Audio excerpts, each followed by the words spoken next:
La République des valeurs vous offre Prépa Bac 2021. Voilà, donc nous allons donc vous entretenir donc cette fois-ci d'une leçon de physique intitulée donc pour le programme terminal S2, le noyau atomique, là, donc qui est également associé à ce qu'on appelle la radioactivité. Donc c'est la dernière leçon du programme de physique en terminal S, S1 et S2. Alors, la leçon se présente donc comme suit. Dans un premier temps, nous allons donc traiter d'abord de ce qu'on appelle le noyau atomique, un programme qui est pratiquement abordé en seconde dans la leçon classification, atome classification, mais une leçon qui est reprise en terminale un peu plus approfondie, voilà, donc qui se présente comme suit. D'abord, en petit temps, nous allons donc traiter de la composition et du symbolisme du noyau atomique.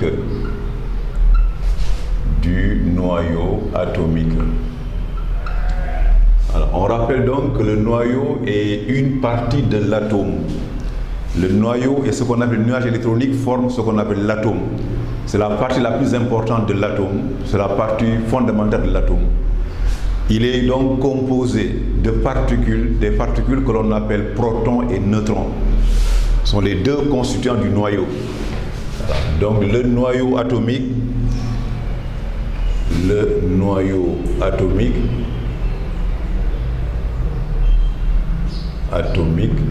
est voilà, le domaine central de l'atome.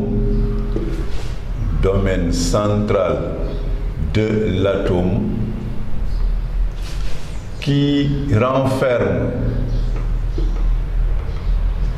des particules, elles sont au nombre de 2 particules, que sont voilà, les électrons, les protons et les neutrons. Que sont les protons et les neutrons.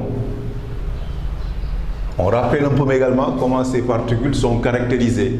Si on prend le proton est une particule voilà, définie par une masse proton qui est sensiblement égale à 1,67 10 puissance moins 27 en kilogrammes et que sa charge également vaut plus E, donc plus 1,6 10 puissance moins 19 en coulomb.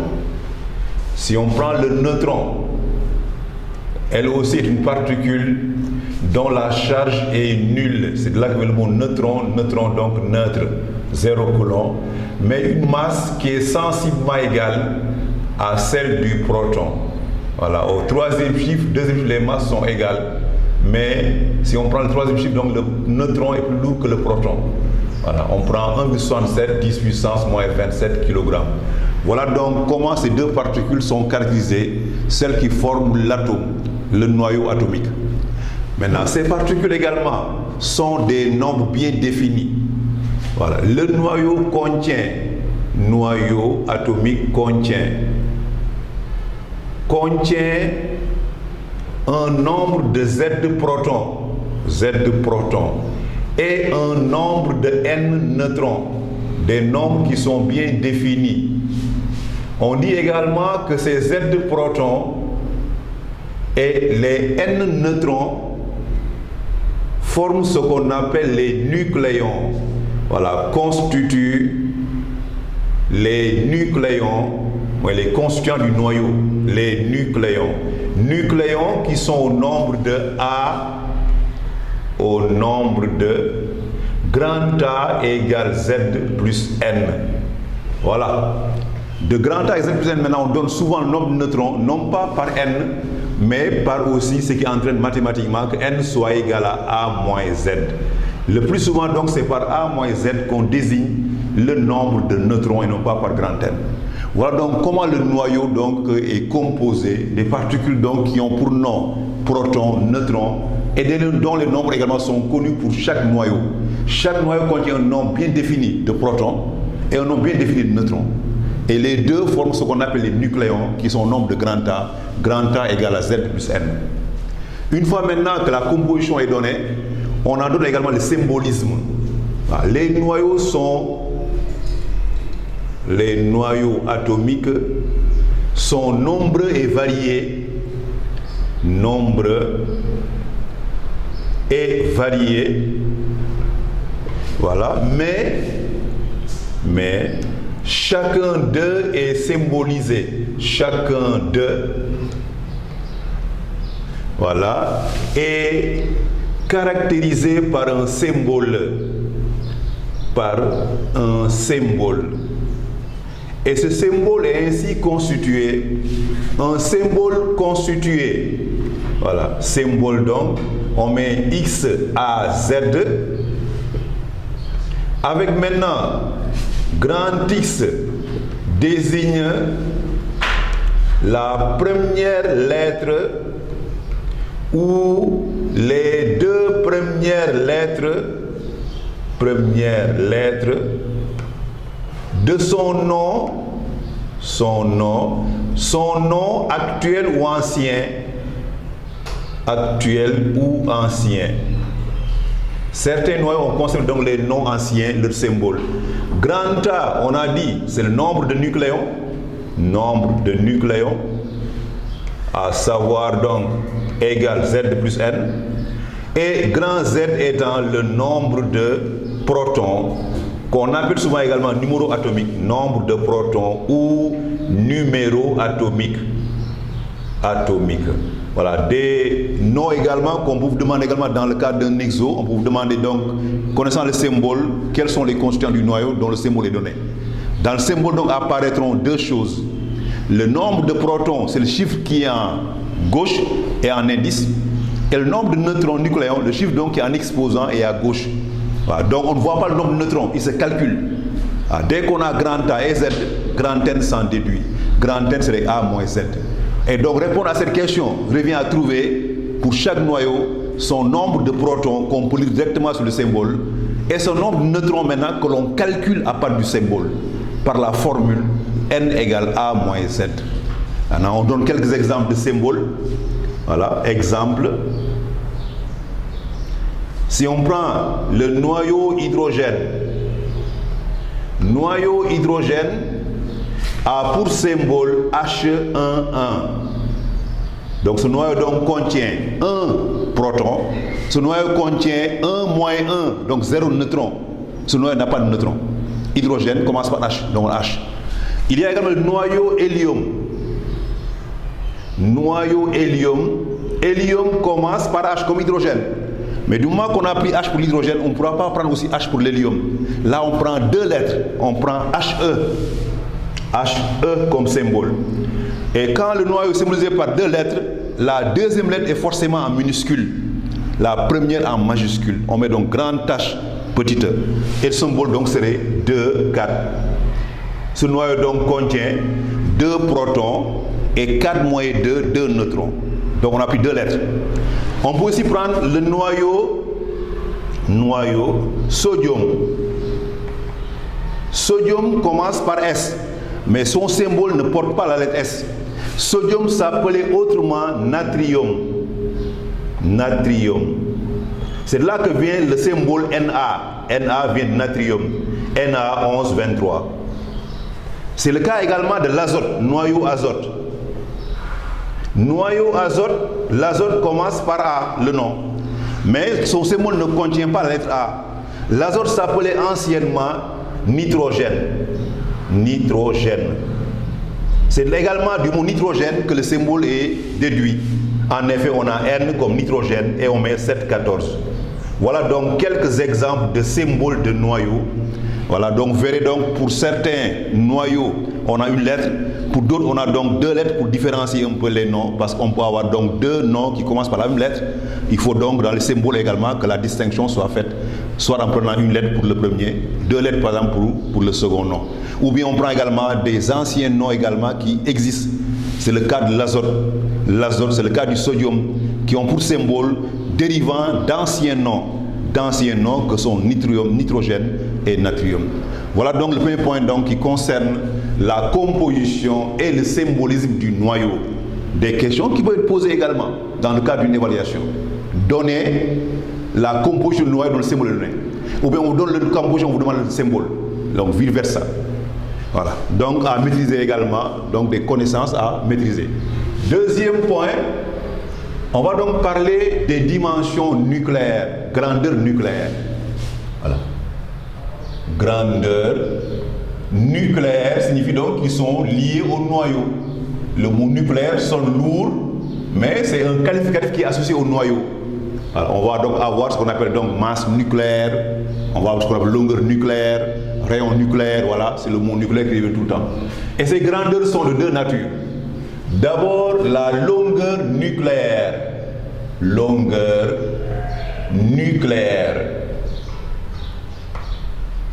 En effet, le noyau est de l'infiniment petit.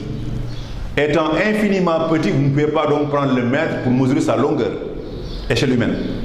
Il faut donc définir une échelle qui lui est adaptée. Et l'échelle adaptée donc à la longueur nucléaire n'est pas le mètre, n'est même pas l'angstrom qui est distance moins 10 mètres, même pas le picomètre qui est distance moins 12 mètres, mais on prend en général le Fermi, un Fermi qui vaut distance moins 15 mètres. Voilà, donc c'est avec le Fermi qu'on travaille pour les longueurs nucléaires et non pas le mètre. Voilà, donc cela vient donc du fait que voilà, le noyau étant de l'infiniment petit,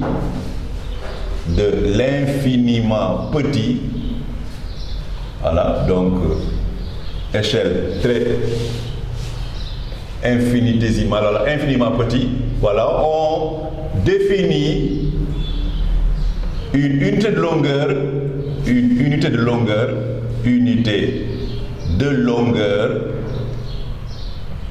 qui lui est adaptée, qui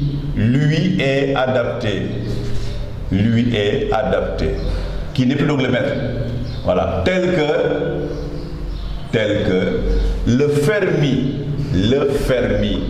ou bien fantomètre, Fermi ou fantomètre. Et un Fermi ou fantomètre, on dit 1 FM Fermi égale 10 puissance moins 15 mètres. Vous voyez, 10 puissance moins 15 mètres, c'est une dimension donc qui n'est pas à l'échelle humaine, à l'échelle infinitésimale, le Fermi ou fantomètre. Ce qui fait donc, on pourra donc mesurer le rayon d'un noyau. Rayon d'un noyau à partir donc du Fermi et non plus à partir du mètre. Je prends un exemple pour cette longueur nucléaire.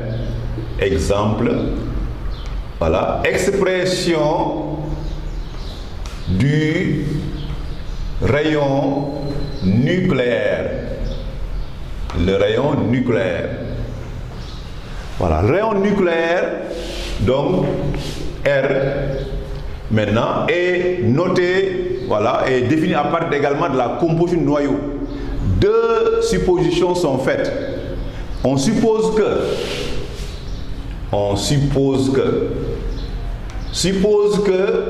protons et neutrons, les deux, protons et neutrons, sont sphériques, donc forme d'une sphère sphérique, de même rayon, R0 égale 1,4 Fermi. 1,4 Fermi. Donc rayon du proton égale 1,4 Fermi, rayon également du neutron égale 1,4 Fermi, ça supposé. Par ailleurs aussi, on suppose également que le noyau est sphérique. Le noyau, lui aussi, est sphérique et de rayon R. Rayon grand R, tel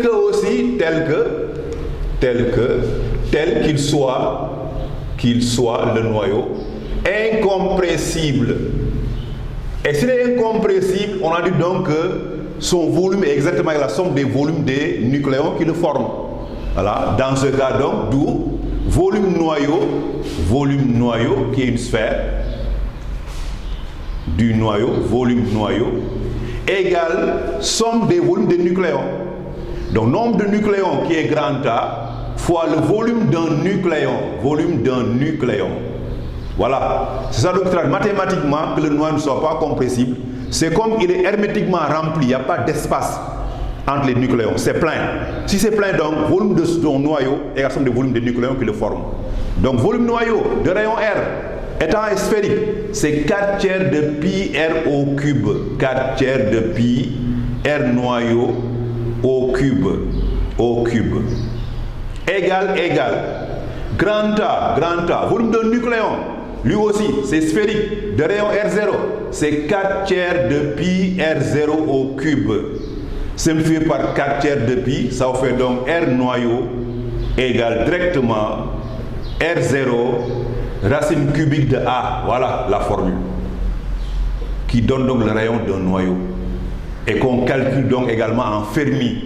A étant le nombre de masse, n'oubliez pas. A donc c'est nombre de nucléons, mais également on l'appelle aussi nombre de masse ou nombre de masse. Voilà donc comment déterminer le rayon d'un noyau connaissant son nombre de masse. R0 est une constante qui est donnée en haut. Voilà donc un exemple de longueur nucléaire. R sera exprimé donc en Fermi. R noyau, voilà, serait exprimé en Fermi.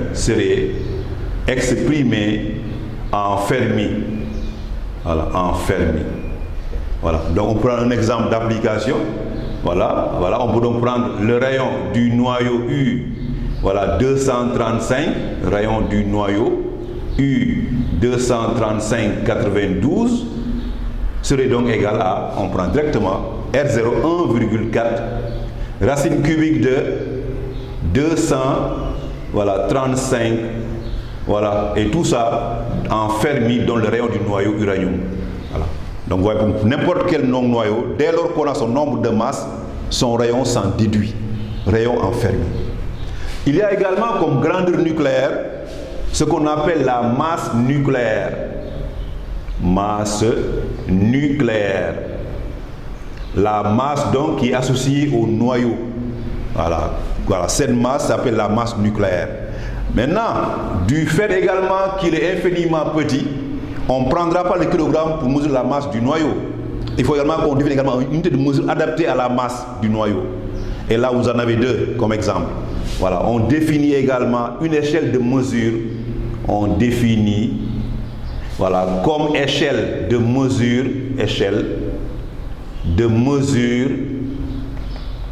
de masse nucléaire. Voilà. Échelle donc de masse nucléaire, je prends les deux échelles de mesure. Voilà. Celles qui suivent, voilà. Celles qui suivent. On en a deux. 2 points. Il y a ce qu'on appelle l'unité de masse atomique. L'unité de masse atomique. Masse atomique. Et qu'on abrège par UMA. 1 UMA. Voilà. Déjà, on l'a rencontré quand nous avions fait le mouvement d'une particule chargée en magnétisme. Donc, on a eu à travailler pour les ions, pour masse, la masse nucléaire, comme unité de masse atomique, donc U, 1 UMA. Maintenant, c'est là qu'on donne la définition en radioactivité. Par définition, l'unité de masse atomique, UMA, correspond au 12e de la masse d'un atome de carbone C612. Un atome de carbone, symbole donc C612. Voilà par définition. Définition qui permet donc d'avoir sa valeur numérique, son calcul. Donc 1 UMA, ou bien simplement on met 1 U, tout simplement, égale 1/12e de, et la masse de carbone C612 s'exprime par, on prend 12 10 puissance moins 3 en kilogrammes, divisé par le nombre d'Avogadro, 6,02 10 puissance 23. Ouais, comme ça, ouais, 12 va simplifier. Donc on a finalement donc 10 puissance moins 3 sur 6,02 10 puissance 23. Et ça, c'est en kilogrammes. Ce qui donne donc finalement par calcul que 1 U vaut 1,67 si on arrondit, 10 puissance moins 27 en kilogrammes. Donc c'est pratiquement la masse d'un proton, l'UMA. Donc on travaillera donc en UMA, en radioactivité. Les masses de noyaux sont données en U et non pas en kilogrammes. Mais n'oubliez pas qu'on calcule en kilogrammes. Dans vos calculs, vous devez faire les kilogrammes. Voilà. Il y a maintenant aussi en plus une unité de mesure qui est beaucoup plus adaptée que le UMA, qu'on appelle le MeV par C carré. Le MeV par C carré. Voilà. Là donc, on a un peu de difficulté à comprendre qu'il s'agit d'une masse de par son expression. MeV, c'est méga électron-volt. C, c'est la vitesse de la lumière au carré. D'où vient maintenant que l'expression soit celle d'une masse? Cela vient, voilà, l'expression de MeV par C carré comme masse,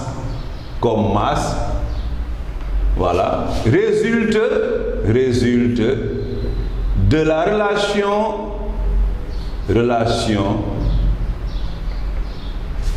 d'équivalence masse-énergie, masse-énergie, établie par Einstein.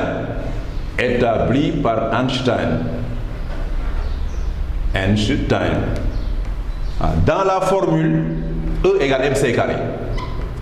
Dans la formule E égale m fois c carré.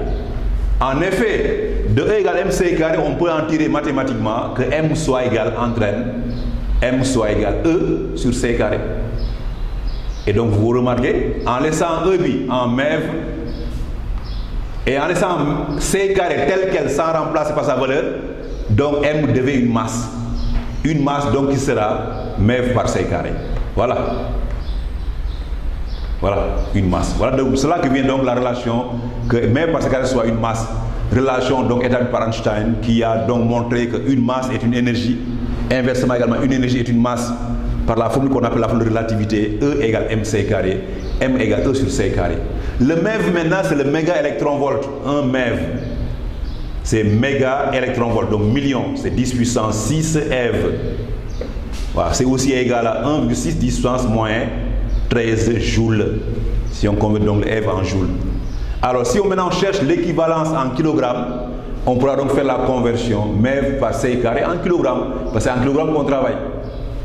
D'où le 1 MEV par C carré serait égal à, on prend donc 1,6 10 puissance moins 13 sur C au carré. C au carré maintenant, vous avez donc c'est 3 10 puissance 8 au carré. Voilà donc le résultat qu'on trouve donc en MEV par C carré en kilogrammes. Et ça donne par calcul le kilogramme. Voilà donc la conversion qu'on pourra faire rapidement du MEV par C carré au kilogramme. Mais, encore une fois, on retiendra, on admet finalement, voilà, on admet la relation suivante, que 1U, voilà, donc 1 MEV par C carré, 1 MEV par C carré, voilà, est convertible en MEV et convertible en U, et que 1U égale 1,67 10 puissance moins 27 kg. Mais c'est aussi égal, on prendra tout le temps 931,5 en MEV par C carré. Voilà, côté calcul donc ce qu'on retiendra pour passer d'une unité à l'autre. Voilà, tout dépend de ce que vous voulez utiliser par unité, soit des U, soit des kilogrammes, soit des mètres par C carré. Les trois sont liés dans cette relation. Que 1 U égale à, en kilogrammes, 1,67 10 27, ou bien MEV par C carré, 931,5 MEV par C carré. Conversion donc, on vous rappelle souvent dans le cas des données des exercices. Voilà donc les deux grandeurs donc qui donnent la masse nucléaire et non pas les kilogrammes. Soit on travaille en UMA, soit on travaille en MEV par C carré. Voilà donc les grandeurs nucléaires que vous aviez donc dans cette leçon, que sont le rayon et encore une fois la longueur et la masse nucléaire. Après cela maintenant, on s'intéresse également à une notion qui a eu à poser beaucoup de problèmes en chimie pendant longtemps avant l'avènement d'Einstein. C'est ce qu'on appelle défaut de masse d'un noyau. En petit 3, défaut de masse d'un noyau. Défaut de masse d'un noyau.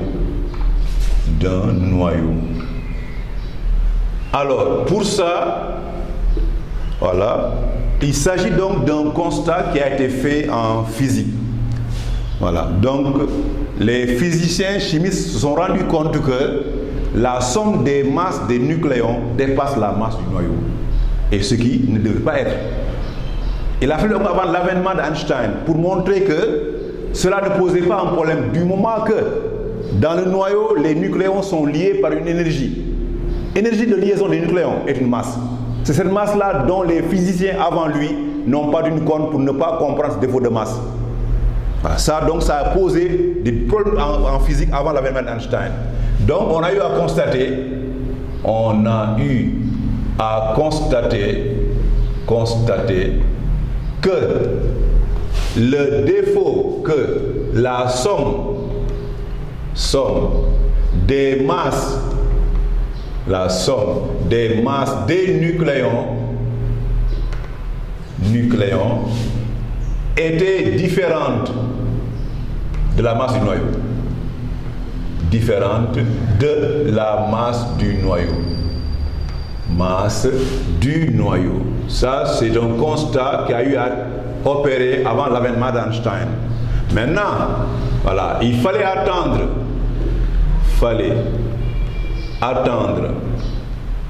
l'avènement d'Einstein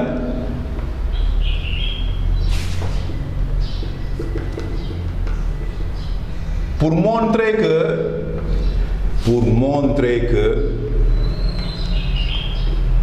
l'énergie de liaison des nucléons dans le noyau, les nucléons sont liés, le noyau stable de liaison des nucléons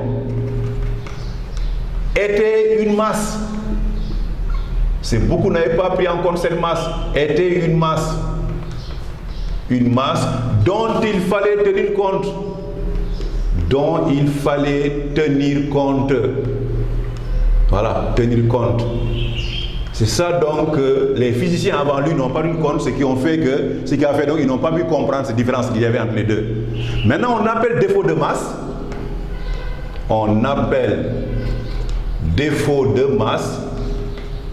Défaut donc de masse qu'on note par delta M, noté, voilà, delta M égale, c'est la somme des masses des nucléons moins la masse du noyau.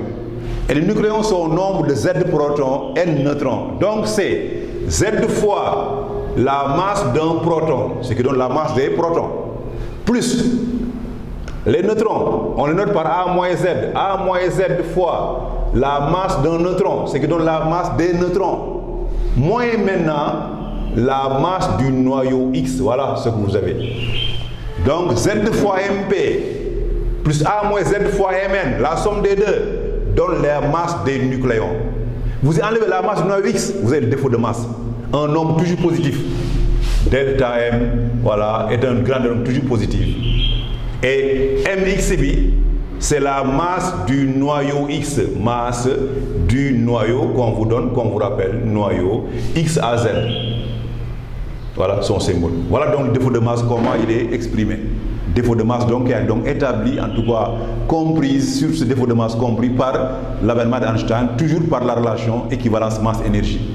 Donc dans le noyau, les nucléons ne sont pas isolés, ils sont liés par des énergies. Cette énergie-là est une masse dont les physiciens avant Einstein n'avaient pas tenu compte, ce qui fait donc qu'ils n'ont pas pu comprendre qu'il y avait donc un défaut de masse dans le noyau. Voilà comment ce défaut de masse a pu être donc jugulé, a pu être donc réglé par l'événement d'Einstein. Ensuite, à ce défaut de masse maintenant suit l'énergie de liaison du noyau. Notez EL. Alors là également, ça rejoint également sur la relation d'équivalence masse-énergie. Au défaut de masse correspond une énergie qu'on appellera énergie de liaison ou de cohésion du noyau. Voilà.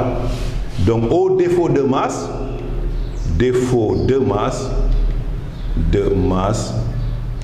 delta M du noyau correspond une énergie énergie, voilà, dite de liaison ou de cohésion. Les deux mots sont équivalents. Ou de cohésion. Cohésion. Notez EL et d'expression, la formule donc est d'expression. D'expression, donc vous avez EL égale d'expression, EL égale, on prend delta M fois C carré, égale donc, delta M est remplacé par l'expression qu'on a au-dessus, Z fois MP, plus A moins Z fois Mn, le tout moins Mx. Tout cela maintenant crochet fermé fois C carré donne E liaison. E liaison maintenant pourrait être exprimé directement en MEV si on prend delta M en MEV par C carré. Et si on laisse C carré tel quel, alors on a directement E liaison en MEV. En effet, il est pratique donc d'avoir tout ça, si on peut l'avoir en MEV par C carré fois C carré donne directement E liaison en MEV. Donc très pratique que les masses qu'on vous donne en radioactivité, que vous les convertissez en MEV par C carré. Donc MEV par C carré qui est très pratique dans les calculs. Voilà, E liaison donc du noyau, ou n'importe quel noyau donné dont on connaît la composition du noyau et sa masse, on peut donc chercher pour ce noyau son liaison ou de cohésion. Il y a ensuite E liaison par nucléon. Énergie de liaison par nucléon.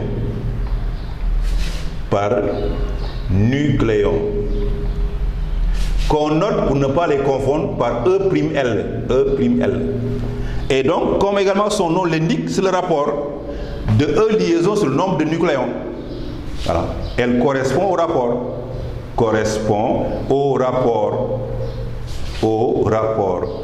rapport de E liaison sur le nombre de nucléons grand A. Voilà, donc on a finalement donc E'L égale la formule E'L égale EL sur A. A c'est le nombre de nucléons.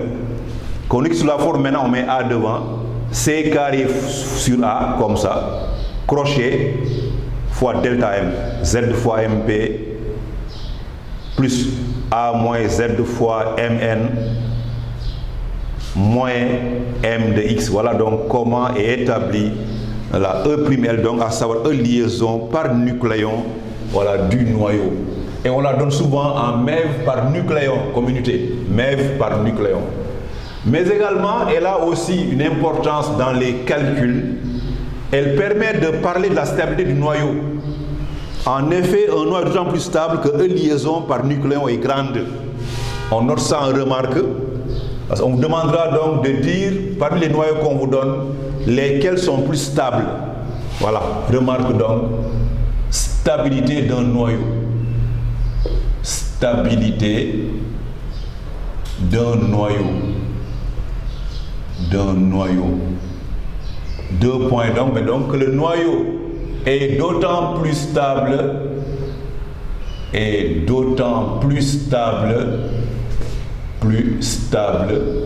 que son E'L est grande. Et là aussi, elle ne dépasse pas souvent 8 MeV par nucléon en général, est grande, de l'ordre de, les noyaux les plus stables, l'ordre de 8 MeV par nucléon. 8 MeV en général, 7,8 MeV par nucléon. Voilà donc, quand on vous demandera de comparer pour des noyaux dont la stabilité, cherchez le E'L et comparer ces E liaisons par nucléon. Voilà, donc celle, voilà, qui est la plus grande correspond au noyau le plus stable. Voilà, le plus stable. Voilà donc la partie donc qui est consacrée au noyau atomique. Donc pour me résumer, vous devez donc être en mesure donc de maîtriser la composition du noyau atomique, à savoir protons, neutrons, leur nombre exactement aussi, Z et A, le nombre de nucléons, mais également que ces grandeurs nucléaires soient aussi définies, à savoir longueur nucléaire qui n'est plus en mètres mais en Fermi, masse nucléaire qu'on peut avoir soit en U ou en MeV par C carré, voilà, que vous avez ici également, relation donc entre les masses sont données, À part ça maintenant, il y a pour le noyau également deux valeurs qui sont liées, son défaut de masse et son énergie de liaison. Défaut de masse, donc c'est la somme des masses du nucléo et la masse du noyau. Un défaut de masse qui a posé, encore une fois je l'ai dit et rappelé, pendant longtemps des difficultés de compréhension. Il a fallu donc l'avènement d'Einstein pour savoir effectivement qu'il y a un défaut de masse et comprendre le défaut de masse. Au défaut de masse correspond une énergie de liaison, d'abord du noyau et ensuite liaison par nucléon, dont l'importance est de comparer pour des noyaux qu'on vous donne leur stabilité. Le grand 2 maintenant est réservé à la radioactivité qu'on appelle réaction nucléaire. La radioactivité. Activité ou réaction nucléaire, simple. Les réactions nucléaires. Voilà. Alors, cette science physique, comme la plupart des sciences physiques, ont été découvertes par des personnes. Et celui donc qui a découvert la radioactivité est un Français du nom de Henri Becquerel. D'abord, parlons un peu de son historique. Historique de la radioactivité. Historique de la radioactivité. Voilà. Donc, c'est Henri Becquerel donc. Henri Becquerel, c'est un Français. Henri Becquerel, voilà, a eu à découvrir la radioactivité. Radioactivité. Et c'est de façon fortuite, de façon fortuite. Il semblerait, d'après l'histoire, ceci en ayant oublié dans son tiroir des plaques photographiques et du sel d'uranium. Voilà. À partir, voilà, d'une observation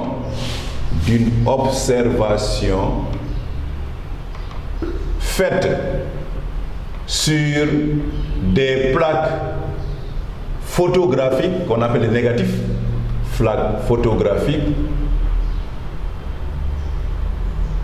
Voilà, oublié, voilà, dans un tiroir avec du sel d'uranium, Et donc Becquerel s'est rendu compte que les plaques étaient devenues tachetées, donc les plaques étaient voilées. Il se pose la question, qu'est-ce qui a fait que ces taches soient apparues sur les plaques? Et il émet l'hypothèse que c'est parce que l'uranium a émis des rayonnements qui ont tacheté les plaques photographiques. Voilà l'interprétation. Donc, voilà, pour justifier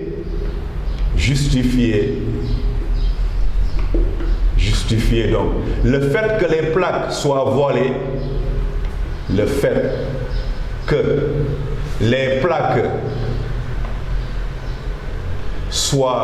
voilées,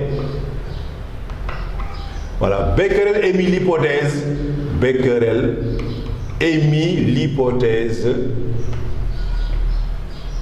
de rayonnement,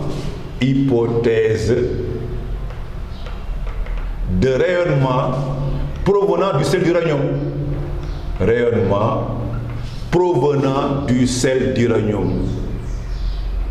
Voilà, du sel d'uranium.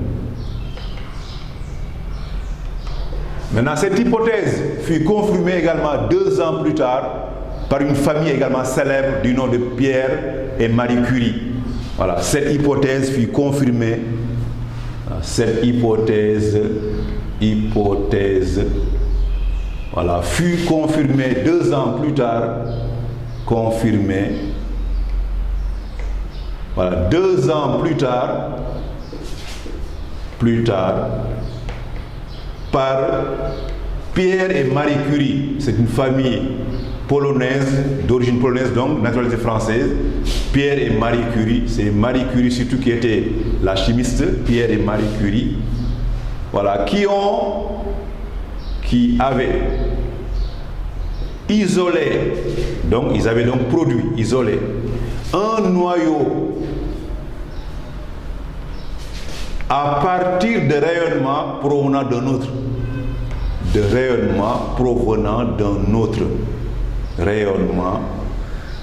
provenant d'un autre noyau. Voilà, d'un autre noyau. Autre noyau. Donc ces chimistes, physiciens chimistes, à savoir Becquerel et la famille Curie, venaient de découvrir la radioactivité naturelle, à savoir l'émission par un noyau de rayonnement, simplement. Voilà. Donc ces physiciens venaient de découvrir,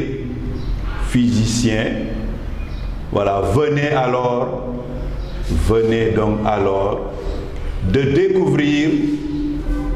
découvrir la radioactivité naturelle,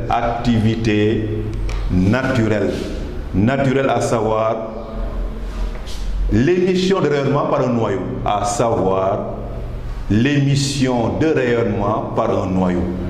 émission de rayonnement dont on va parler tout à l'heure, de nature de rayonnement par un noyau, Voilà donc comment cette science fut découverte d'abord par Henri Becquerel, confirmé donc par la famille Curie, Pierre et Marie Curie. Maintenant, il y a aussi que l'histoire également, la famille Curie également a eu également à avoir une fille qui s'appelait donc Irène Curie, elle aussi avec son mari qui était Frédéric, ont pu également approfondir les travaux et montrer même qu'on pourrait avoir une radioactivité qui était artificielle et non pas naturelle. Donc rendre un noyau qui ne l'est pas au départ, que le rendre radioactif. Donc là où ça a été l'œuvre également d'une famille Curie, la fille de Pierre et Marie Curie qui s'appelle Irène Curie. Cette science également, voilà, découverte donc au début du 19e siècle, continue de nos jours à avoir des applications de nos jours très nombreuses et variées.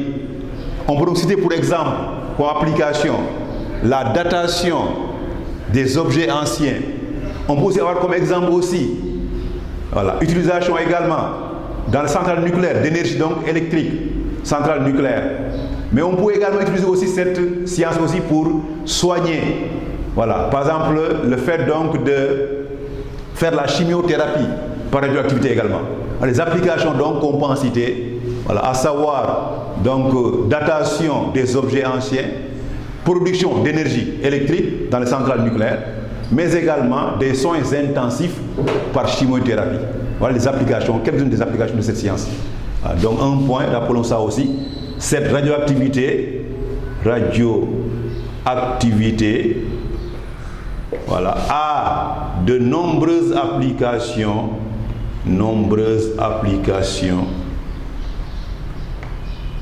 telles que la production d'énergie électrique dans les centrales nucléaires, énergie électrique dans les centrales nucléaires,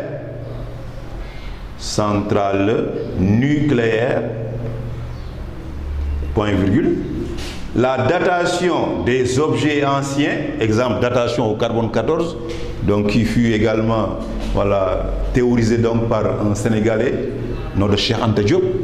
Il y a le laboratoire donc qui porte son nom d'ailleurs, le laboratoire carbone 14, qui est à l'IFAN, Université de Dakar. Datation, voilà, des objets anciens, et surtout en médecine,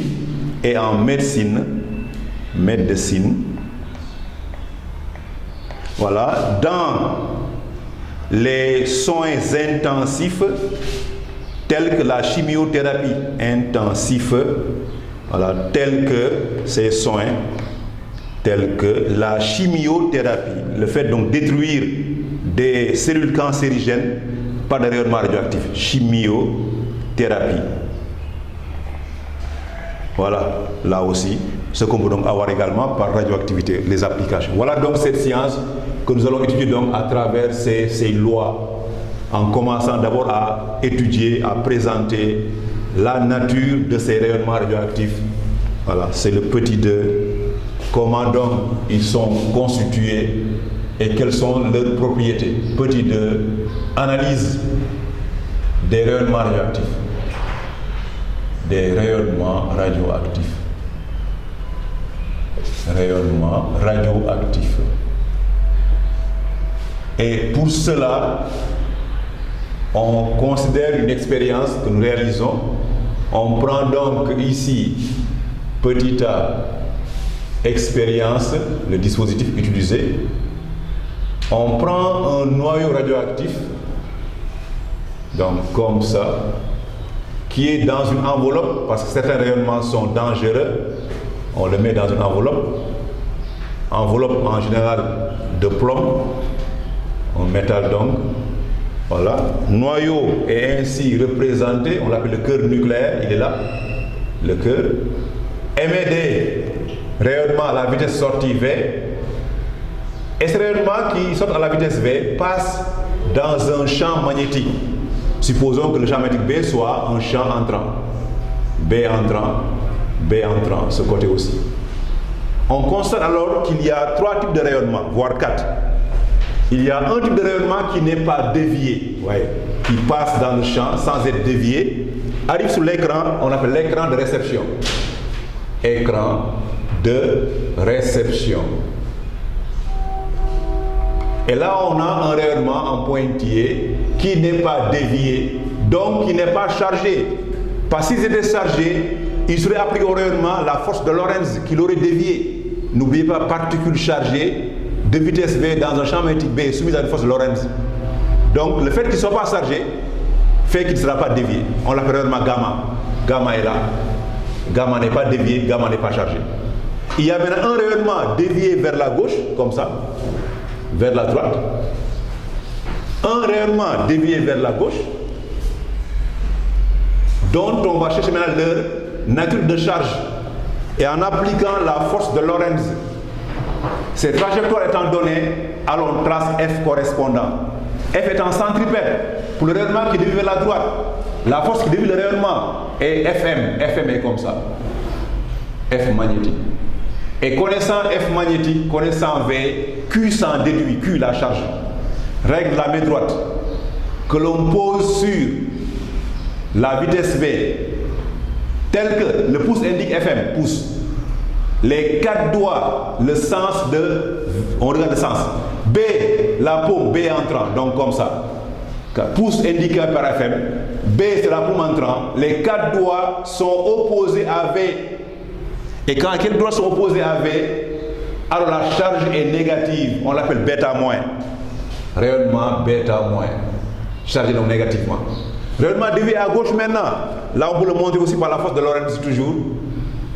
On a comme ça cette force qui est centripète, FM. Là aussi, on appelle la règle de la main droite que l'on pose de sorte que le pouce indique FM, FM en noir ici. Paume indiquant B, B entrant. Les 4 doigts dans ce cas donnent le sens de V. Donc Q est positif. On l'appelle alpha.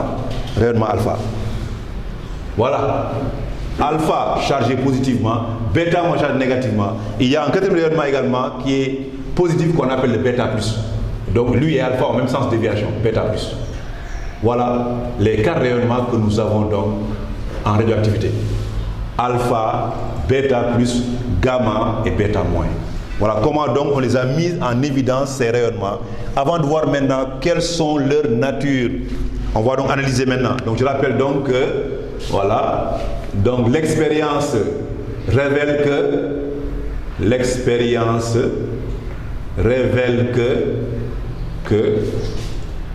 les rayonnements émis par le noyau radioactif, ces rayonnements, voilà, se présentent comme suit.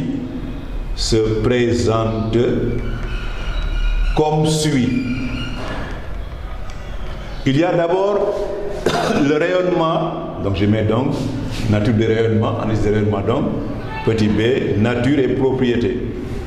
Nature et propriété en même temps. D'abord il y a rayonnement, commençons par gamma. Rayonnement gamma. C'est un rayonnement qui n'est pas chargé. Voilà. Il est construit de rayons X. Donc rayonnement non chargé. Rayonnement non chargé. Constitué de rayons X. Constitué de rayons X. Donc, très pénétrant. Rayonnement pénètre la matière, donc très pénétrant. Les rayons X sont utilisés pour faire la radiographie. La radiographie, c'est avec des rayonnements gamma. Donc très pénétrant. Ils peuvent donc pénétrer le corps humain. Voilà. Mais ils ne sont pas chargés.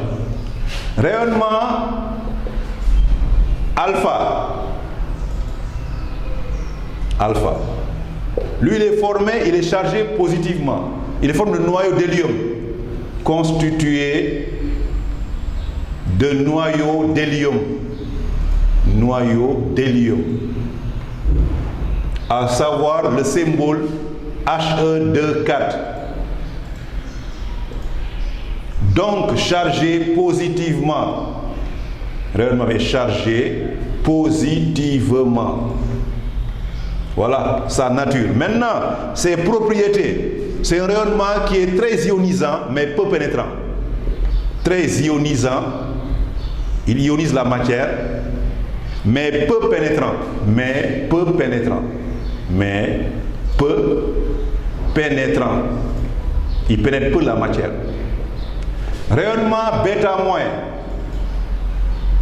Rayonnement bêta moins. Lui, il est moins ionisant qu'alpha. D'abord, il est constitué, voilà, d'électrons. L'électron maintenant, comme les noyaux atomiques, a un symbole. L'électron est symbolisé par on met E et on met moins 1, 0. Voilà, symbole d'électron maintenant, comme les symboles des noyaux des autres. Eux aussi, elles sont symboles des particules élémentaires. Électrons, protons, neutrons ont des symboles. Électrons donc chargés négativement.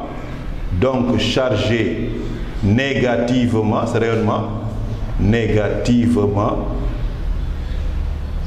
point virgule, il est moins ionisant, il est moins ionisant que le rayonnement alpha, mais plus pénétrant. Rayonnement alpha, mais plus pénétrant.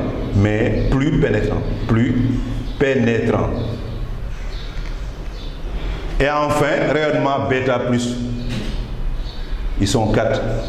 Rayonnement bêta plus.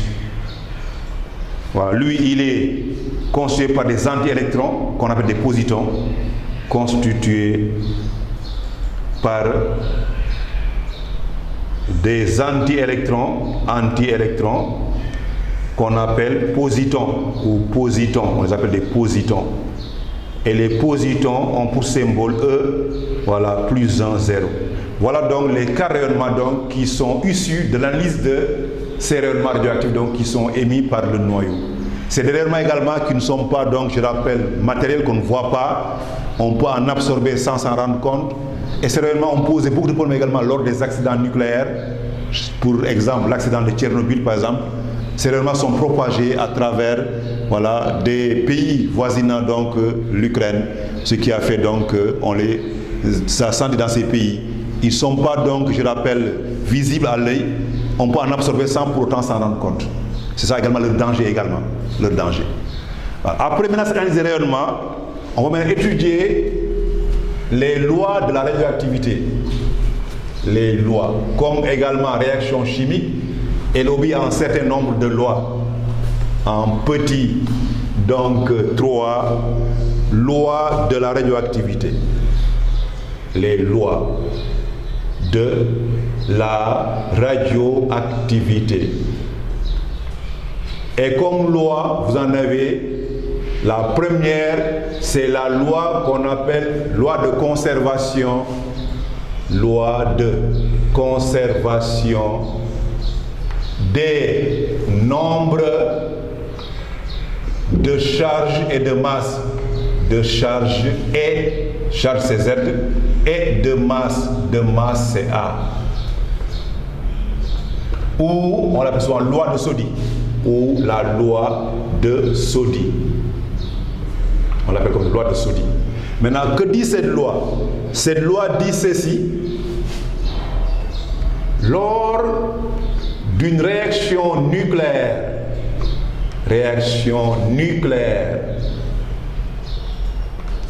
la somme des nombres de charges. Nombre de charges. Donc Z. Des noyaux réactifs. Des noyaux, on dit réactifs, est égale, cette somme, à la somme des nombres de charges des noyaux produits. Charge des noyaux produits. Noyaux produits. Noyaux formés. Voilà. De même que la somme des nombres de masse. Somme des nombres de masse. Nombre de masse, c'est A. De masse, voilà. Des noyaux réactifs, voilà, est égal à la somme aussi, égale à la somme des nombres de masse des noyaux produits. Voilà ce que dit la loi de Soddy, des nombres de masse des noyaux produits ou des noyaux formés, des noyaux produits. Noyaux produits, on dit noyaux formés également. Voilà, maintenant cette loi aussi, c'est bon de comprendre également son contenu, mais c'est mieux de pouvoir l'appliquer correctement dans les exos. Elle sert à équilibrer les réactions nucléaires. Donc on met ça en étoile.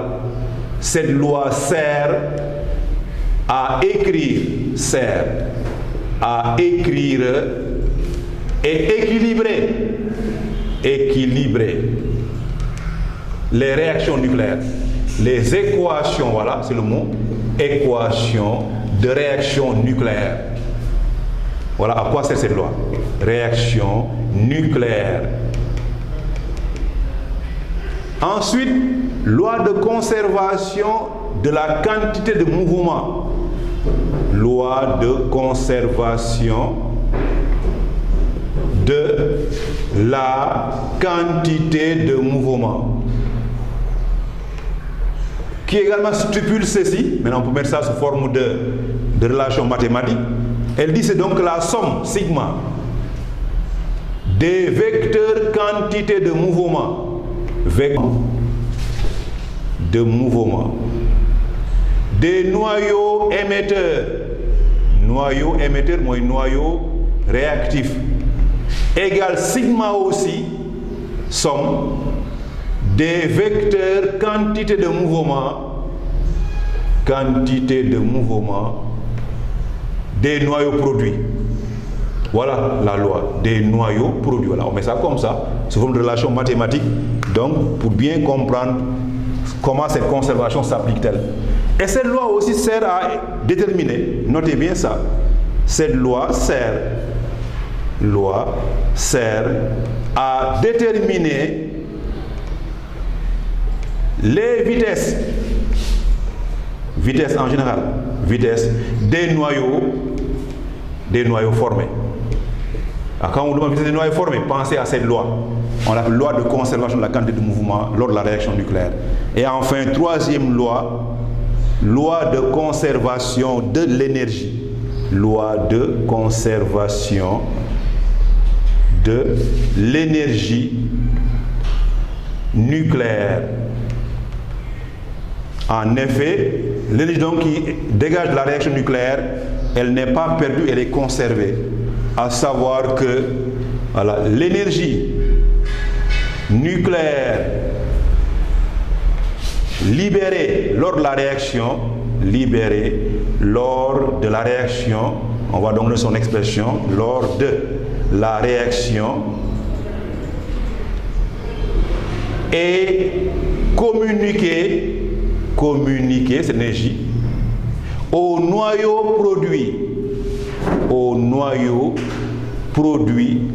formé sous forme d'énergie cinétique. Voilà, c'est cette loi également s'exprime ainsi. Maintenant, donc mathématiquement, d'abord cherchons son expression. E libéré par la réaction nucléaire, s'exprime par E libéré égale E libéré et non pas liaison mais libéré égale delta MC carré. Attention, même formule mais pas même signification. Dans ce cas, delta M, c'est la variation de masse. On prend donc somme des masses, sigma des masses des noyaux réactifs moins somme des masses des noyaux produits, somme des masses des noyaux produits, noyaux formés ou noyaux produits. Et une fois qu'on fait cela maintenant, crochet fermé fois C carré. Voilà comment trouver E libéré. C'était aussi mettront également somme des masses des noyaux produits moins somme des masses des noyaux formés. Voilà, c'est pas un problème également. Les deux expressions sont acceptées. Celle-là donne directement E libéré en valeur positive. L'autre formulation donne E libéré en valeur négative. Effectivement, E libéré est négative. Mais on préfère cette formulation pour ne pas nous signer moins. Une fois maintenant qu'on a E libéré, alors E libéré égale sigma. Sigma de quoi? Des EC. Des EC, des noyaux formés. Voilà, anesthétique, des noyaux formés. Voilà donc comment trouver donc ces idées esthétiques en général pour ces noyaux qui sont formés. Elle sert donc à ça, trouver les esthétiques connaissant le libéré. Voilà donc ces lois de conservation, la première donc qui permettra d'écrire les équations nucléaires, de les équilibrer, la deuxième de chercher les vitesses des noyaux formés, et la troisième souvent pour chercher EC d'un noyau qui a été formé lors de la réaction nucléaire. Trois lois de conservation, toutes les trois sont des conservations. Une fois maintenant qu'on les a définies, voilà, on les applique maintenant aux trois radioactivités. Parce qu'à chaque rayonnement correspondra une radioactivité. À chaque rayonnement correspondra une radioactivité. Et là, on passe donc à ces différentes radioactivités. Voilà, petit 4, différentes radioactivités. On en a trois. Différentes radioactivités. Activités. D'abord, voilà, notez que, voilà, au rayonnement donc, correspond à la radioactivité. Au rayonnement, surtout alpha, bêta, moins et bêta plus, mais pas gamma. Au rayonnement, voilà, alpha, bêta, moins, bêta plus correspondent à ces rayonnements, correspondent, voilà, des radioactivités. Activités. Que sont, on les passe en revue, que sont deux points. Petit a, radioactivité alpha. C'est la plus importante, radioactivité alpha. D'abord, rappelez ce que c'est et écrire également son équation de réaction nucléaire. Voilà. Comme toute radioactivité, elle consiste en une émission d'un rayonnement alpha. Elle consiste en une émission d'un noyau d'hélium, moi particule alpha, d'un noyau d'hélium, voilà, par un noyau radioactif. Noyau radioactif. Suivant l'équation générale. Suivant l'équation générale. Et l'équation générale s'écrit, deux points, on met X à Z, X comme ça, noyau émetteur à Z. On dit M moi donne noyau d'hélium, c'est He2K, plus maintenant un noyau inconnu qu'on note par Y, A', Z' qu'on vous demande d'identifier. C'est Y qu'on va identifier dans l'équation donnée. Maintenant, comment identifier Y? En cherchant Z' et A'. Comment? Par l'appel la loi de Soddy. D'après cette loi de Soddy, donc, on va avoir, d'après cette loi de Soddy, avec grand A serait égal à 4 plus A', 4 plus A'. Et grand Z égale 2 plus Z'. Comme ça, on va tirer donc les deux inconnus que sont A' égale A moins 4. Et Z' égale Z moins 2. Voilà. On voit donc le noyau donc, qui serait formé par ces réactions précède le noyau émetteur, donc il vient avant de deux cages. On dit il précède, il vient avant, de 2 cages, dans la table de classification. Maintenant, on vous donne dans les exos des extraits de la table de classification. Vous regardez maintenant dans le tableau, quel est le noyau dont le Z' est égal à tant. Dès qu'on a Z' maintenant, le noyau identifié. Le noyau identifié, on donne l'équation. Un exemple, le polonium PO 21084, PO, polonium, est émetteur alpha. Et émetteur alpha. Maintenant, on vous demande d'écrire son équation de réaction nucléaire. Équation de réaction nucléaire. Voilà. Et identifier le noyau formé. Et identifier le noyau formé. Le noyau donc formé. Voilà une question en application de cette équation générale. Pour ça, on part du polonium 21084. On met 21084 PO, donne la flèche. Alpha c'est 2, 4 HE, plus un noyau maintenant qui est inconnu que j'appelle X. X c'est mon inconnu cette fois-ci. X à Z que je vais chercher comme inconnu. Avec donc dans ce cas, 210 égale 4 plus A. Et 84 égale 2 plus Z, me donne alors A et Z. Mathématiquement, donc je vais chercher A. A sera égal à 210 moins 4, c'est 206. Et Z sera égal à 84 moins 2, c'est 82. Et on regarde maintenant dans le tableau qu'on a à côté, le noyau pour lequel Z égale 82. Ce noyau, c'est le plomb. Donc on va alors, X à Z serait identifié au plomb PB 206 82 qu'on appelle le plomb. Voilà le noyau identifié. Maintenant on écrit l'équation générale. Une fois le noyau est trouvé, l'équation devient alors de façon générale, donc l'équation serait alors le PO 210, d'où PO 210 84 PO donne HE 24 plus PB 206 82 le plomb. Voilà l'équation demandée. Voilà ces genres d'exodons que vous aurez à voir également dans le cas des évaluations. Donc cherchez à appliquer correctement cette loi de Soddy. Une fois qu'elle applique correctement, le noyau formé qu'on vous demande d'identifier s'en déduit. On vous donne des extraits de table de classification à côté. C'est par Z que le noyau est identifié, par Z. Rarement par A, mais par Z. Z de numéro atomique. Voilà donc radioactivité alpha. Ensuite, vous avez radioactivité bêta moins. La radioactivité bêta moins. Voilà, là aussi. A, B. Radioactivité.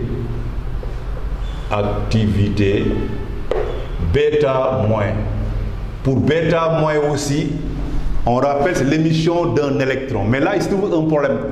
Le problème qui nous est posé, c'est que dans le noyau, il n'y a pas d'électron. Et on veut vous dire que le noyau émet un électron. Donc ça peut poser problème de compréhension. Mais il n'y en a pas de problème. Pourquoi? Parce que l'électron n'était pas au départ dans le noyau. Il a été donc formé dans le noyau par une transformation d'un neutron en un proton. C'est ça qui a lieu d'abord. Donc on a N10, c'est mon neutron, qui donne le proton, son symbole, plus maintenant, voilà, l'électron E-1,0. Voilà. C'est comme ça que l'électron est produit. Une fois maintenant qu'il est produit maintenant, alors le noyau en émet. Voilà. Donc c'est ça qu'on a. Donc émission, voilà, d'un électron par un noyau. D'un électron par un noyau. Un noyau radioactif, bien sûr. Radioactif. Suivant l'équation. Et l'équation maintenant générale qu'on donne, c'est X à Z, noyau émetteur, bêta moins, donne E-1,0, plus maintenant un noyau Y à chercher aussi, A', Z'. Mais là, il se forme en plus du noyau Y, une particule qu'on appelle l'antineutrino. Voilà. Donc on met comme ça, plus nu bar, 0, 0, bar. On l'appelle antineutrino. Voilà, nu bar. Donc il ne gêne pas pour équilibrer, mais son importance est d'ordre énergétique et non pas pour équilibrer. Même si vous ne mettez pas, on peut équilibrer le noyau. Mais on demandera souvent son énergie. Donc c'est l'aspect énergie donc qui le fait intervenir, mais pas pour équilibrer. Là aussi, la loi de Soddy s'applique. directement, je vais directement donc, je vais avoir A' égale A, vous voyez, la somme est nulle. Et Z' égale Z plus 1. Z' qu'on cherche. Z' moins 1 égale Z. Donc Z' égale Z plus 1. On voit donc le noyau donc qui est formé, il suit le noyau émetteur d'une cage. Là, j'avais dit il précédait, là il suit. D'une cage dans la table de classification. Donc cherchez votre noyau émetteur, prenez le noyau qui vient après, c'est le noyau formé. Il suit ce noyau d'une cage. Un exemple, l'exemple c'est le carbone 14 qui est émetteur β-. Exemple, voilà, le carbone 14, voilà, exemple, le C14,6 est émetteur β-. Émetteur β-. Maintenant on vous demande d'écrire son équation. Équation de réaction.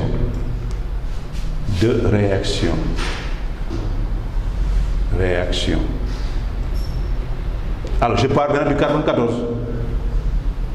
Émetteur β-, je me donne β- c'est E moins 1, 0, plus maintenant un noyau X inconnu, AZ, X, plus l'antineutrino, nu bar.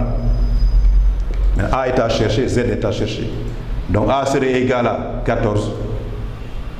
Z serait égal à 6 plus 1 égale 7. Et l'élément dont Z égale 7, vous le connaissez déjà, c'est dans la table simplifiée de classification, c'est l'azote N714. Entraîne donc AZX serait égal au 14,7N qui s'appelle azote. Donc l'équation serait alors X C6 14 et émetteur β-E moins 1, 0 plus l'azote 14,7 azote plus le nu bar. Voilà l'équation, la réaction de désintégration du carbone 14 émetteur de β-. Et enfin, radioactivité β+, elles sont 3 radioactivités, A, B, C, la radioactivité β+. Bon, là aussi, c'est l'émission d'un anti-électron. Mais l'anti-électron également n'était pas dans le noyau au départ, il fallait donc le former. Il provient, lui, d'une transformation d'un proton en un neutron. C'est le proton P11 qui se transforme en neutron N10 pour donner maintenant E plus 1, 0.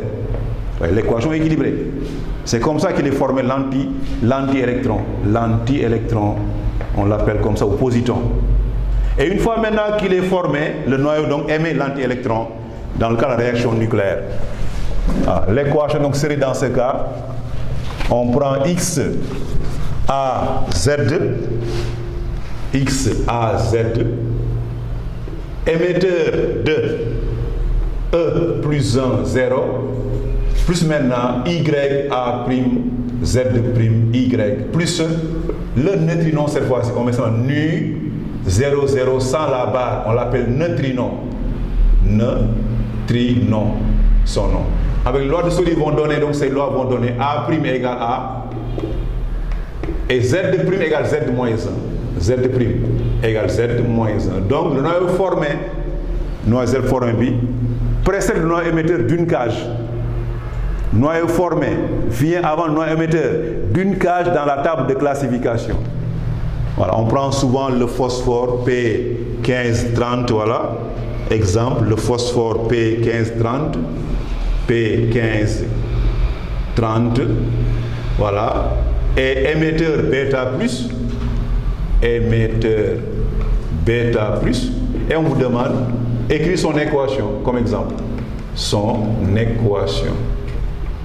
Et là, on remplace donc, voilà, pour avoir dans ce cas donc, le P3015 donne E plus 1, 0, plus maintenant X A Z est mon noyau inconnu, plus le nu. On cherche A serait égal à 30, en effet. Z égale 15 moins 1, c'est 14. Et 14, c'est le silicium, Si. Donc le AZX sera donc le 30, 14 Si, silicium. silicium et son nom. Donc l'équation serait alors, cette fois-ci, l'équation donc serait alors le P35 donne le E plus 1, 0, plus le silicium 3014 Si, plus maintenant le nu.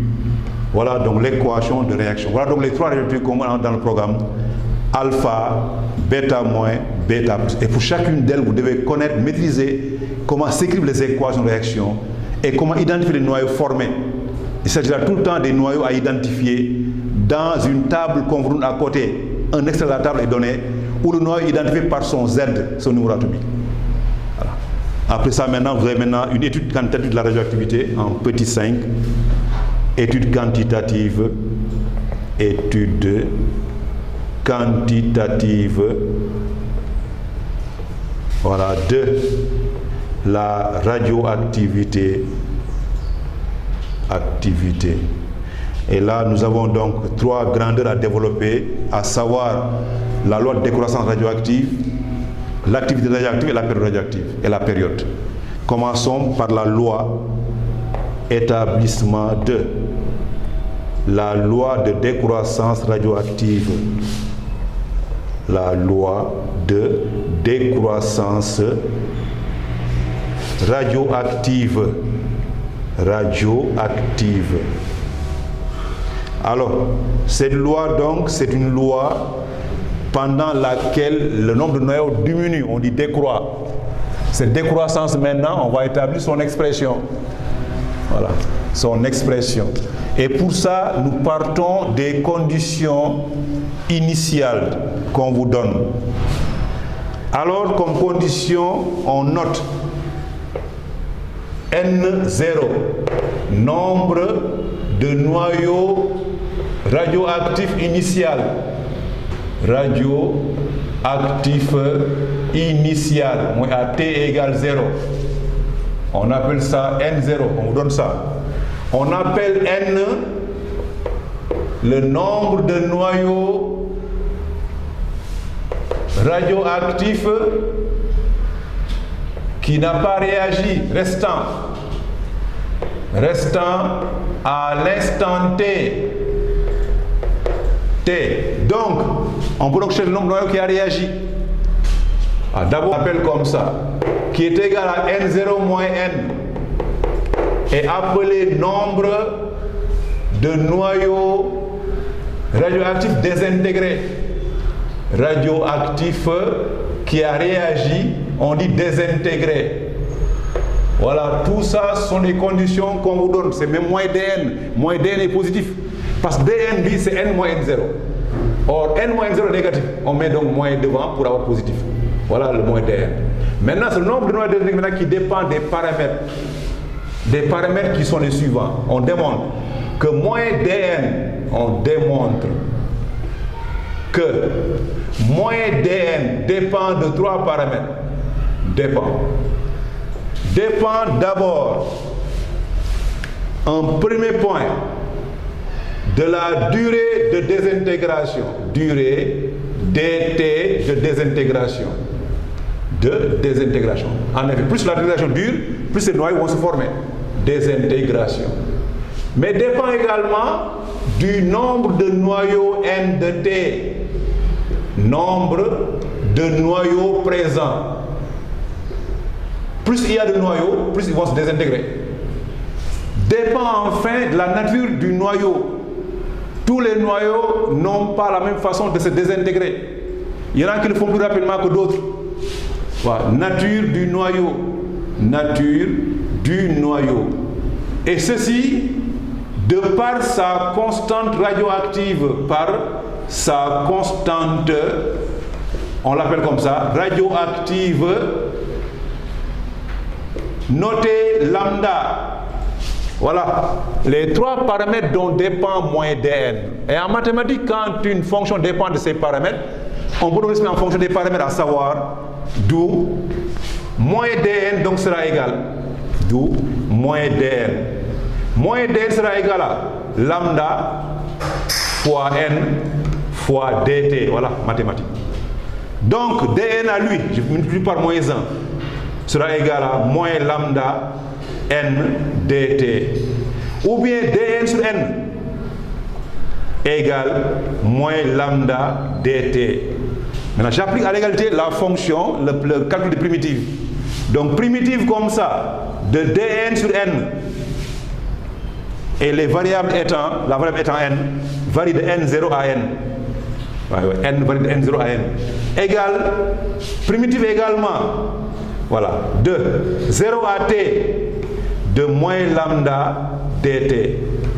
Voilà. Maintenant, on sait en mathématiques que la primitive de n sur n, c'est ln de n, log népérien de n.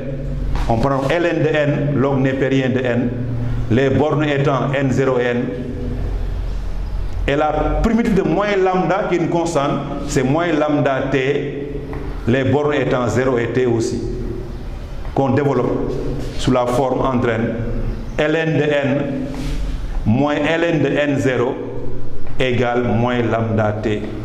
Et mathématiquement, quand on a ln de a moins ln de b, ça s'écrit ln de a sur b. Donc là, je pourrais donc écrire ln de n sur n0. Voilà, ce qui donne donc ici, alors ln de n sur n0, ln de n sur n0 égale à moins lambda t. Pour maintenant que ln disparaît, on multiplie tout par exponentiel. Donc pour avoir ln n de t sur n0 égale expo de moins lambda t. Voilà. Ou bien encore, finalement, n de t égale n0 exponentielle de moins lambda t. Voilà donc la loi que l'on appelle loi de décroissance radioactive. On voit cette fonction décroît exponentiellement. Rapidement donc, si on trace la courbe n en fonction du temps, on va donc avoir n en ordonnée, nombre de noyaux restants, t en abscisse, voilà, et là ça décroît, n en ordonnée. De n0 maintenant, elle décroît exponentiellement, donc comme ça, et tend vers 0 à l'infini, comme ça, rapidement. Décroissance est rapide. Voilà la courbe qu'on appelle la courbe de décroissance. On l'appelle la courbe de décroissance. Voilà. Mais également, elle est appliquée aussi aux masses. Si le noyau décroisse, également la masse aussi décroît. En effet, on rappelle NB que la masse est liée au nombre de noyaux. Chaque noyau contient donc, voilà, chaque atome contient un noyau. Donc nombre de noyaux égale nombre d'atomes égale nombre de moles fois nombre d'Avogadro. Formule de mole, grandeur molaire en seconde S. Nombre de moles, c'est masse sur masse molaire fois nombre d'Avogadro. Donc la relation devient alors M de T masse sur masse molaire fois nombre d'Avogadro égale, là aussi, N0 aussi, c'est M0 sur masse fois nombre d'Avogadro expo de moins lambda T. Simplification par la masse molaire, simplification par le nombre d'Avogadro, et la masse donc apparaît M de T égale M0 exponentielle de moins lambda T. Voilà, la masse aussi décroît. Vous voyez, comme le nombre de noyaux, la masse décroît. Décroît elle aussi exponentiellement et tend vers 0 à l'infini.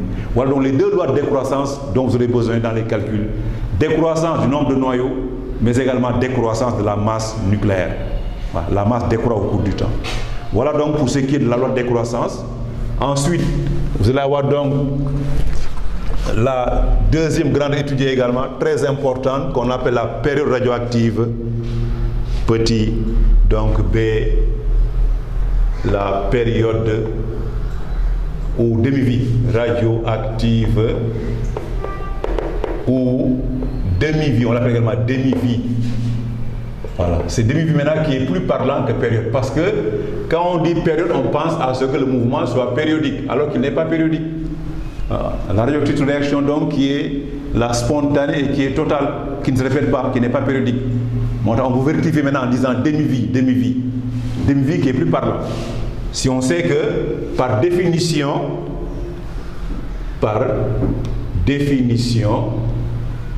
voilà, c'est le temps au bout duquel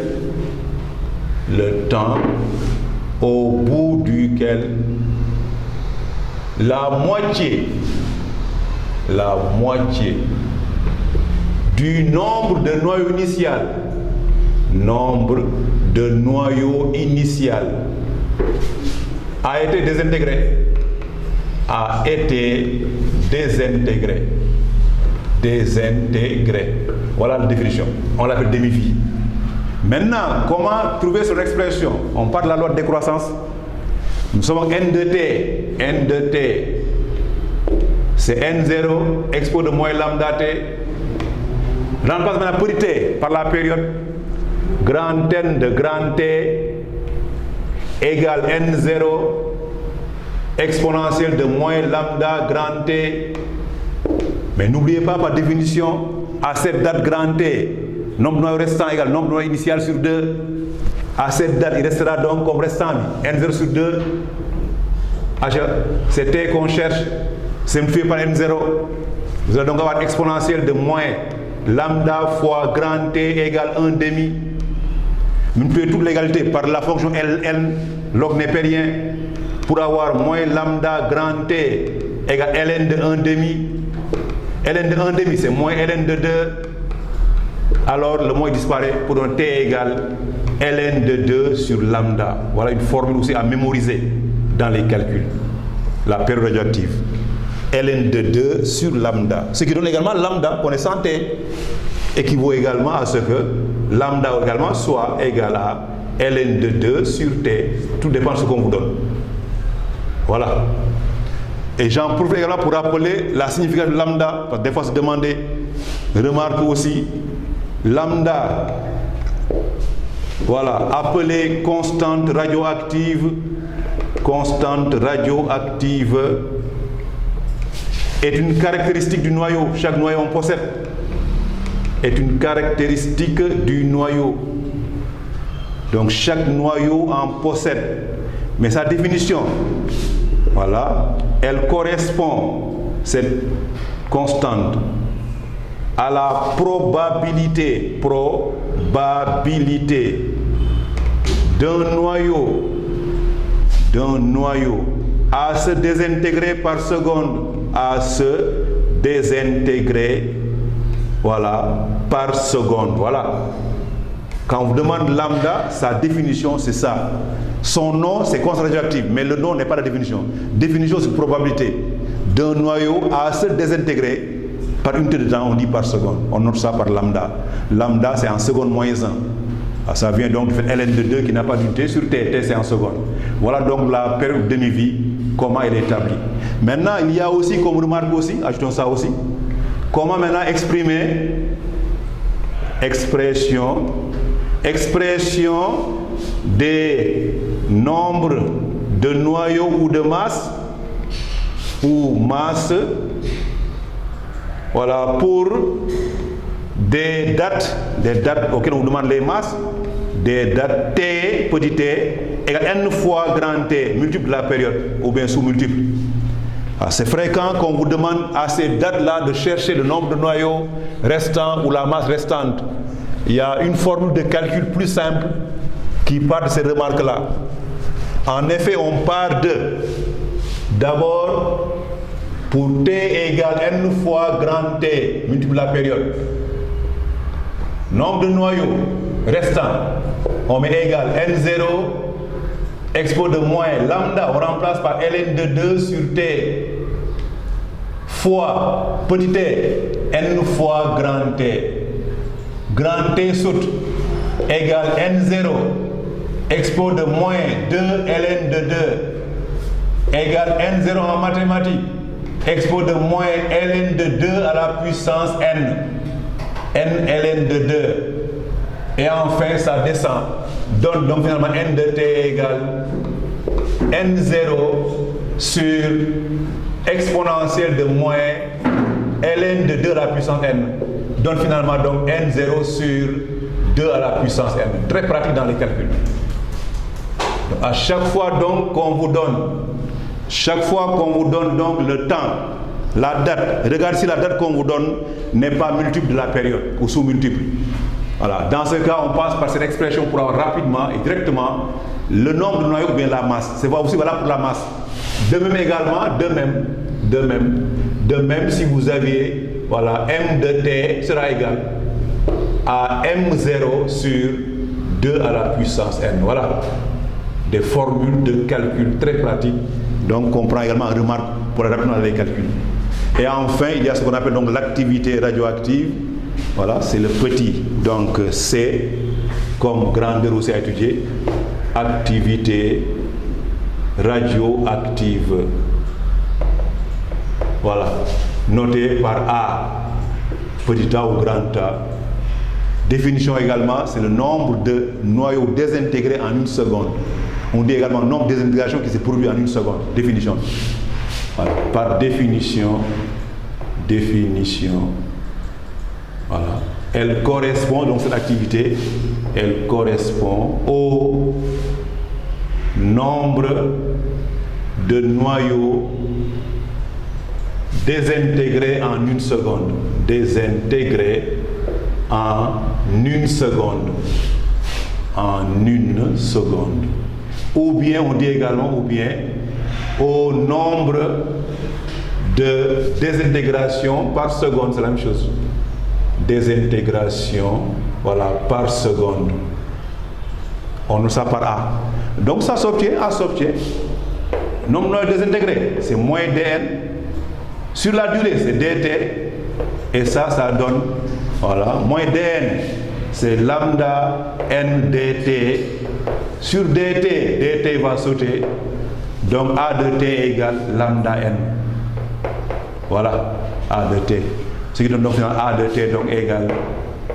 Voilà, égal à quoi donc A de t égale lambda n de t, c'est n0 expo de moins lambda t.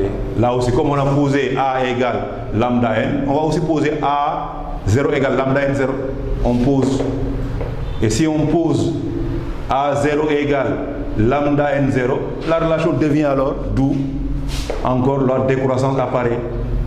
On va donc avoir A de t égale A0 exponentielle de moins lambda t. Voilà. L'activité comme la masse, comme le nombre de noyaux sont également des grandeurs qui sont à décroissance exponentielle. Et le plus souvent également, elles permettent d'avoir la date. Quand on demande des dates, voilà, des dates, datation au carbone 14, datation au potassium, on passe par l'activité en général. On donne les activités initiales et l'activité à la date T. On vous demande le temps. Le temps s'obtient par la relation, notez bien ça. Détermination d'une date, datation quoi. Détermination d'une date, on appelle ça une datation. Datation au carbone 14, datation au potassium. Alors pour ça maintenant, on passe par le rapport expo de moins lambda t égale A de t sur A0. Entraîne que moins lambda t égale ln2 A de t sur A0. Entraîne donc, on tire t égale moins 1 sur lambda, c'est moins t sur ln de 2. Voilà, ln encore de quoi? A de t sur A0. Voilà la formule qui donne la date directement. Datation au carbone 14. Ce rapport-là est un rapport à ln négatif. Il faut donc positif, la date est positive. Voilà comment dater les objets en général, connaissant les activités initiales et l'activité donc à une date donnée à laquelle on cherche la durée de vie en général. Voilà datation. Ensuite maintenant il y a à parler, pour en terminer donc, les familles radioactives. Voilà, ce sont des notions rencontrées. Voilà, petit b, petit c, d. Voilà, famille radioactive. Montrer donc les familles. Bon, l'activité également, je voudrais vous rappeler également qu'elle s'exprime en becquerel. Voilà, l'activité donc s'exprime en becquerel. A s'exprime en becquerel. Becquerel donc, le nom, le symbole c'est BQ, B majuscule, Q minuscule, dans le système international.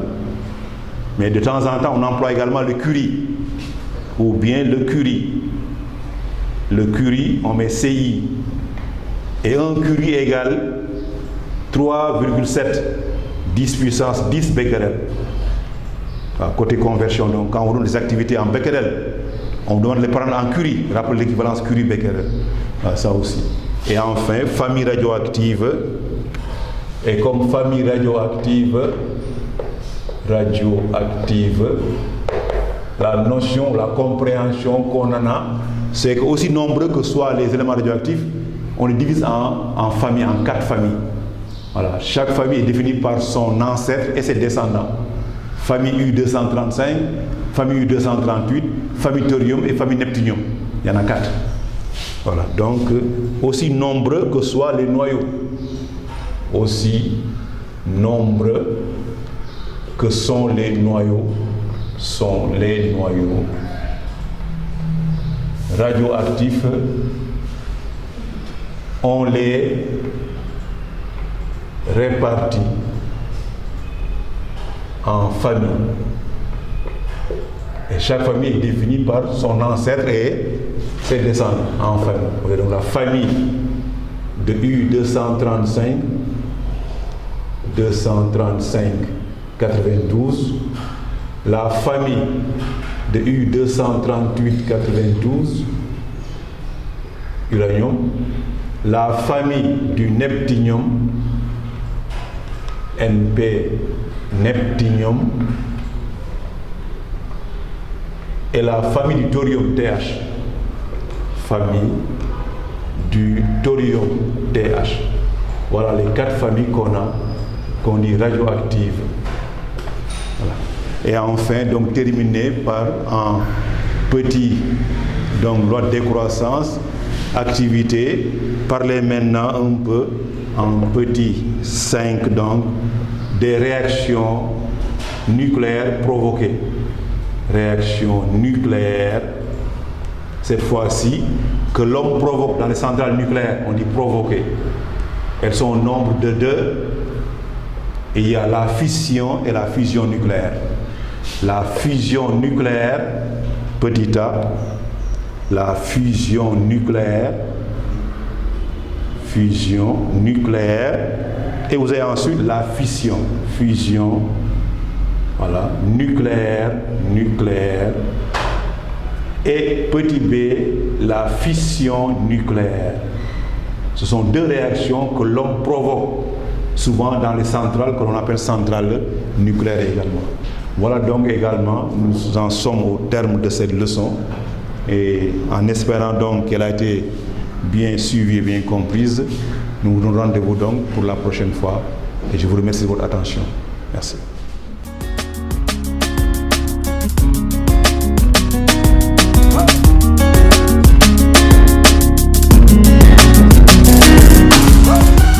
Prépa Bac 2021 vous est offert par la République des valeurs.